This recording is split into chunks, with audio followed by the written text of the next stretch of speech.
The night before the zoo trip, I told him I'd need him to be awake at 6:30 a.m. so we could get everyone ready to leave by 8 a.m. He said he'd set an alarm and we went to bed. My alarm went off at 6:30 a.m. and I got up, while my partner kept sleeping. I decided I wasn't going to wake him this time and continued getting the kids ready. At 8 a.m., he was still sleeping, so I loaded the kids in the car and we set off. We arrived at the zoo at 9:30 a.m., and his family asked where he was. I mentioned he was still in bed and chose not to come. At 10:15 a.m., I got a phone call from him asking where everyone was. I said we went to the zoo as planned, and I waited for him to get up but he never did. He got really mad and told me that I should have woken him up like I always do, and said that I caused him to miss the trip.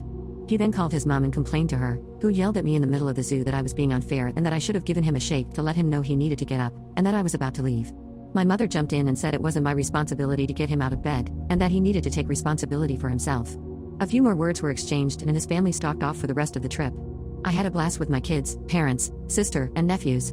When we got home, my partner started talking to me again about how I should have woken him up. He wasn't always like this. When the oldest two were little, he was always up with them. He would even get up before everyone else to cook breakfast before going to work.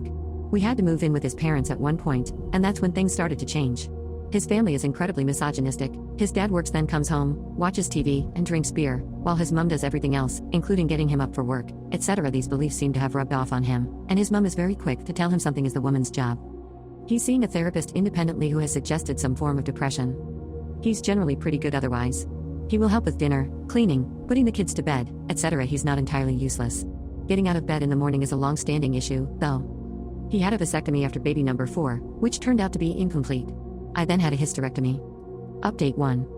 The morning after this incident, my partner got out of bed when the kids did and took the older girls out for breakfast.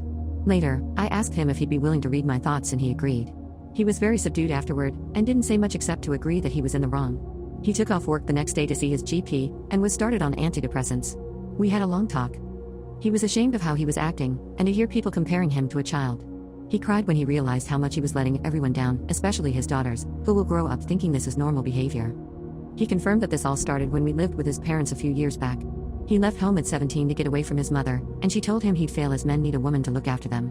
He felt like a failure, so it was easy for his mother to feed him other ideas, and she would also manipulate things I did to look like I thought he was incompetent as a person. For example, I'd tell him to relax and I'd handle the dishes, and his mother twisted it into me thinking he was incompetent. So she said he should just stop helping at all. He'd wake up feeling useless, and she managed to convince him that he was unhappy because I wasn't taking care of him the way a wife should. He decided to go no contact with her, which didn't go well. She cried and told him he was a horrible son for abandoning his mother, and that I was trying to control him by forcing him to do it. He blocked her, but she just used different numbers to continue calling him. After a week or so, he ended up changing his number, and we haven't heard from his family since. He brought up that he was unhappy at work as it wasn't stimulating enough, but he felt like he couldn't leave. I offered to pick up some part-time work but he said no. He talked to his boss, took some time off, and eventually quit. He spoke to my dad who used some connections and got him a good job at his company. The new job is a primarily work-from-home position, so he is able to help with the girls more and has more free time. He can take the girls to school and watch them play while he works, which they all enjoy. Before he started the new job, he booked a trip for us to go to the snow for a week. We had a blast, and it was lovely to see him relaxed and happy and enjoying our girls and life. He's promised to be more honest about how he's feeling and our relationship has improved immensely.